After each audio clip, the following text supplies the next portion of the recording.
നമസ്കാരം. വിജയമന്ത്രത്തിലേക്ക് സ്വാഗതം.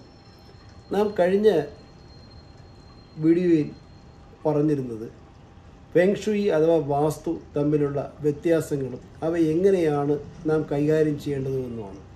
എന്നാൽ ചൈനീസ് വിശ്വാസമായിട്ടുള്ള ഫെങ്ഷുയി എന്ന് കേൾക്കുമ്പോൾ നമുക്ക് ആദ്യമായിട്ട് നമ്മുടെ മുമ്പിൽ ഓടിയെത്തുന്ന ഒരു രൂപമുണ്ട്.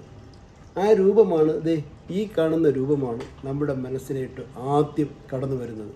കാരണം വയറുമായിട്ട്, ഉന്തിയ വയറുമായിട്ട്, കുടവയറുമായിട്ട്, സ്വർണ്ണ നിറത്തിലുള്ള കോയിൻസുകളും മറ്റും ധരിച്ച്, ആഭരണമൊക്കെ ധരിച്ച് വളരെയധികം സമ്പത്തിനെ, വെൽത്തിനെ കാണിക്കുന്ന ഒരു രൂപം, ചിരിച്ചുകൊണ്ട് നിൽക്കുന്ന ഈ രൂപമാണ് നാം ആദ്യമായിട്ട് കാണുന്നത്. അതാണ് ഫെങ്ഷുയി എന്ന് പറയുന്നത്. ഒരുവിധപ്പെട്ട കേരളത്തിലുള്ള ഒരുവിധപ്പെട്ട എല്ലാവരും പറയുന്നു, ഞാനൊരു ഫെങ്ഷുയെ വാങ്ങി എന്നാണ് പറയുന്നത്. ഫെങ്ഷുയി എന്ന് പറയുന്ന വാക്കിൻ്റെ, ചൈനീസ് വാക്കിൻ്റെ അർത്ഥം തന്നെ കാറ്റും ജലവും എന്നാണ്, വിൻഫാൾ. അപ്പോൾ നമ്മൾ പറയുന്നു ഫെങ്ഷുയിയാണ് ഇതെന്ന് പറയുന്നു. അങ്ങനെയല്ല.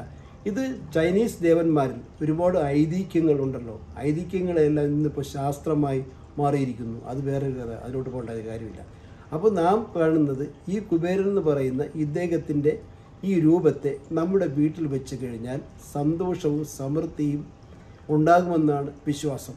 ആ സന്തോഷവും സമൃദ്ധിയും ഉണ്ടാകുമ്പോൾ നമുക്ക് സാമ്പത്തികമായിട്ടുള്ള അഭിവൃദ്ധി ഉണ്ടാകുമെന്നുള്ളതിൽ യാതൊരു സംശയവുമില്ല. അതാണ് ചൈനീസ് വിശ്വാസം. എന്നാൽ ഈ രൂപത്തെ പല വീട്ടുകളിലും പൂജിക്കാറുണ്ട്. ഇതിനെ പൂജിക്കണമോ? അതിൻ്റെ ആവശ്യമുണ്ടോ? ഇല്ല. കുബേരനെ ഒരു കാരണവശാലും നമ്മൾ പൂജിക്കേണ്ടതായിട്ടില്ല. ചൈനീസ് ബുഗ്വ എന്നറിയപ്പെടുന്ന ഒരു സന്യാസിയാണിത്, ബുദ്ധ സന്യാസിയാണ് ഇദ്ദേഹം പഴയ 5000 വർഷങ്ങൾക്ക് മുമ്പുള്ള ആ ഒരു കാലഘട്ടത്തിൽ ഒരു വലിയ സഞ്ചി ഇങ്ങനെ തോളത്ത് തൂക്കിയതിന് ശേഷം ഗ്രാമങ്ങൾക്ക് തോറും ഇങ്ങനെ നടന്നു പോകുന്നു. ആ നടന്നു പോകുന്ന കൂട്ടത്തിൽ തന്നെ ഏതെങ്കിലും ഒരു സ്ഥലത്ത് കൊണ്ട് ഈ ഫാണ്ടക്കെട്ട് ഇറക്കി വെച്ചിട്ട് മേലോട്ട് ഇങ്ങനെ നോക്കിയിട്ട് അട്ടഹസിക്കുന്നു, ചിരിക്കുന്നു. വളരെയധികം സന്തോഷമായിട്ട് ഒരാൾ റോഡിൽ ഇങ്ങനെ ചിരിക്കുകയാണ്. ആ ചിരിച്ചുകൊണ്ടിരിക്കുമ്പോൾ ആളുകൾ കൂടുന്നു.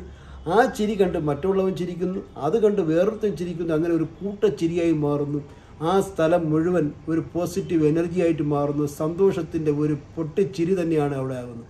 അതിനുശേഷം അദ്ദേഹം എന്താ ചെയ്യുന്നത് വെച്ചാൽ ഈ ഫാണ്ടക്കെട്ടിൽ നിന്ന് എല്ലാവർക്കും ചോക്ലേറ്റും കളിക്കോപ്പുകളും എല്ലാം കുട്ടികൾക്ക് കൊടുക്കുന്ന ഒരു സന്തോഷിപ്പിക്കുന്ന ഹാപ്പി മാൻ എന്നറിയപ്പെടുന്നതാണ് ഇത്. ഇതിന് ഒരു കാരണവശാലും ഇദ്ദേഹത്തെ നമ്മൾ പൂജിക്കേണ്ടതില്ല. ഇദ്ദേഹത്തിൻ്റെ ആ ചിരിച്ച മുഖം, ചിരിച്ചുകൊണ്ടിരിക്കുന്ന മുഖം തന്നെയാണ് ഏറ്റവും വലിയ പോസിറ്റീവായിട്ടുള്ളത്. ആ ചിരിക്കുന്ന മുഖം കണ്ടിട്ട് നമ്മൾ പോകുന്നത് ഏതൊരു കാര്യത്തിനും വിജയിച്ചു വരുവാൻ കാരണമാകുമെന്നും ഫെങ്ഷുയി വിശ്വസിക്കുന്നു. അല്ലാതെ ഒരു ദൈവത്തെ പോലെ അദ്ദേഹത്തിനെ നാം പൂജിക്കേണ്ടതില്ല.